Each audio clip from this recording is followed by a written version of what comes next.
Hello everyone, welcome to my YouTube channel Study with Karam Sir. I hope all of you are good. Previous lecture में हमने kinetic energy के बारे में discuss किया था और उसका जो एक्सप्रेशन है that is half mv square, उसे प्रूफ किया था कि उस एक्सप्रेशन को हम कैसे बना सकते हैं with the help of mass of a body and velocity of a body. आज इस लेक्चर में एनर्जी की जो अनदर टाइप है दैट इज पोटेंशियल एनर्जी क्या होती है और उसका जो एक्सप्रेशन है mgh वो हम कैसे रिड्यूस कर सकते हैं वो इस लेक्चर में हम स्टडी करेंगे। So let's start. What is potential energy? The energy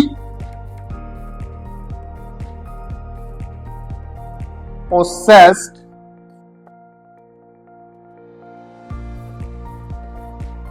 by body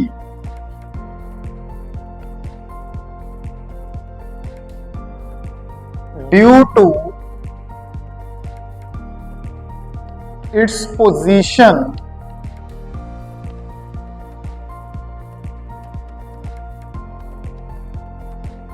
or shape is known as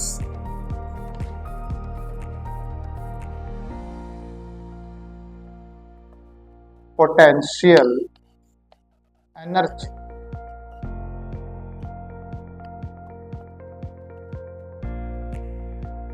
I repeat, the energy possessed by body due to its position or shape.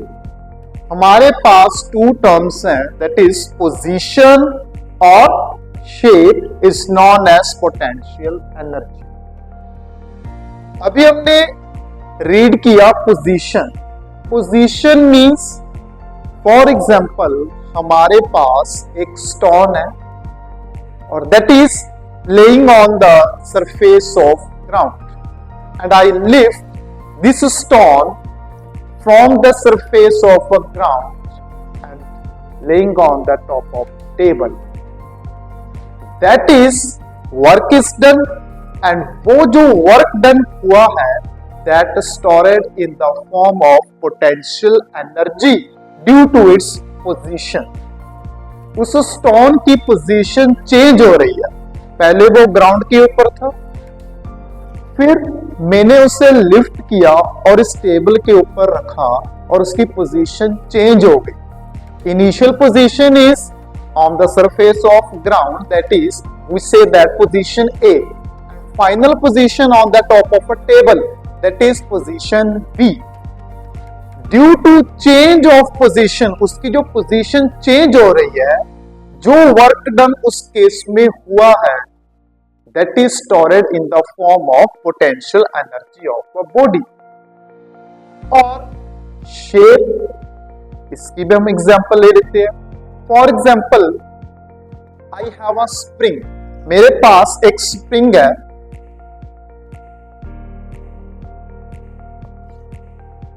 and I compress this spring by giving some external force. मैंने उसके ऊपर external force apply किया from end A and end B और वो spring compress हो। It means उसकी जो shape है वो क्या हो रही है, चेंज हो रही है। And similarly if I stretch this spring, जैसे हम रबर बैंड को स्ट्रेच करते हैं उसकी जो शेप है वो चेंज हो जाती है, वो रबर बैंड एक्सपैंड हो जाता है। Same if I stretch this spring on both ends A as well as B, then its shape change, उसकी शेप क्या होगी, चेंज हो जाएगी। उसका जो साइज है वो इंक्रीज हो जाएगा। कॉम्प्रेस के केस में डिक्रीज हो जाएगा और इंक्रीज के केस में स्ट्रेचिंग के केस में इंक्रीज हो जाएगा। तो इस केस में जो वर्क डन हो रहा है that is a potential energy due to shape. So potential energy के अंदर टू टर्म्स हमारे पास आती है दैट इज पोजीशन और शेप। इस केस के अंदर जो वर्क डन होता है वो वर्क डन स्टोर होता है in the form of potential energy. Now इसका जो एक्सप्रेशन है potential energy which is equal to mgh, हम वो डिस्कस करते हैं कि वो जो m है वो क्या है, g फैक्टर क्या है और h फैक्टर क्या है, और जो ये एक्सप्रेशन है इसे हम रिड्यूस करते हैं। Now expression of potential energy, potential energy of an object at a certain height. This is surface of ground.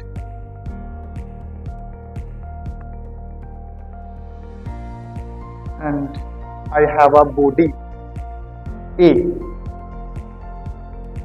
I lift this body against the gravity to a point B at a certain height h. Consider a body having mass small m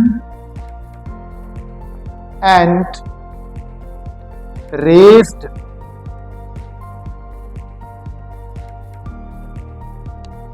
to point B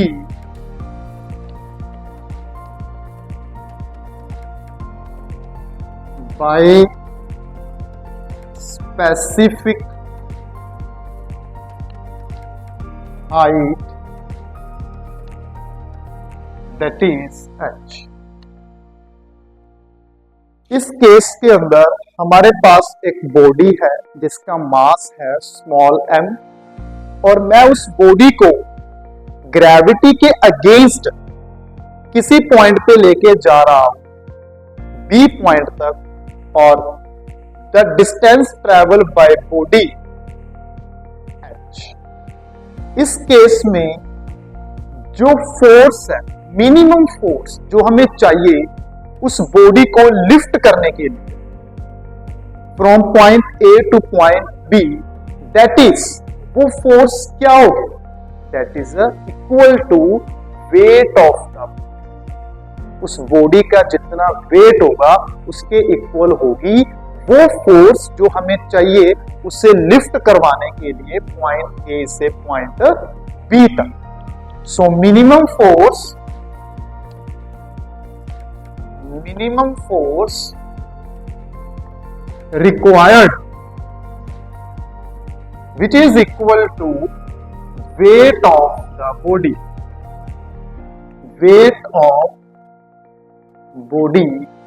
and which is equal to m into g. M is mass of the body and g is, you know very well, acceleration due to gravity. इस case के अंदर हम gravity के against जा रहे हैं, किसी height के ऊपर जा रहे हैं, so that is a g. Now distance which is equal to h.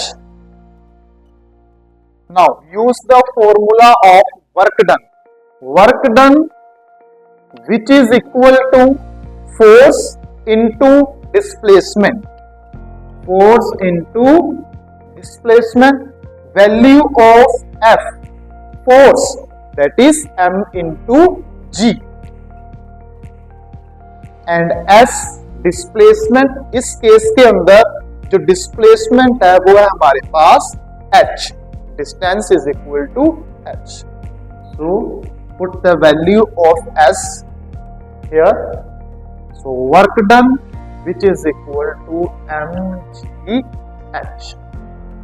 That work done is stored in the form of potential energy, mean to say इस work done को हम कहेंगे potential energy which is equal to mgh, that is potential energy। इस potential energy को हम gravitational potential energy भी कह सकते हैं। और the SI unit of energy that is joule. SI unit of potential energy is joule and CGS unit एर्ग।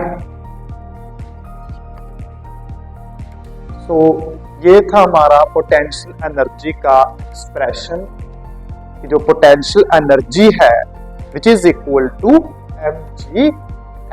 और इसे हम कैसे प्रूफ कर सकते हैं वो आप इस लेक्चर के अंदर आपको पता चल ही गया होगा। सो आई होप ये लेक्चर आपको इंटरेस्टिंग लगा होगा।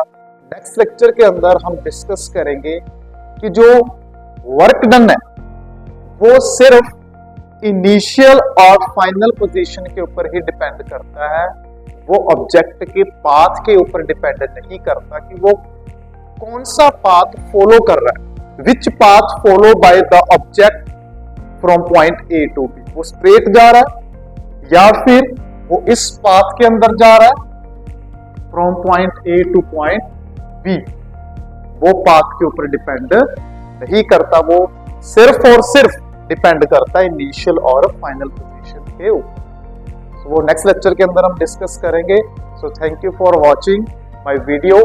Please share, like and subscribe my channel. आपको इस चैनल के ऊपर बहुत सारे इफेक्टिव वीडियोस, नॉलेजेबल वीडियोस आपको मिलेंगे। Thank you.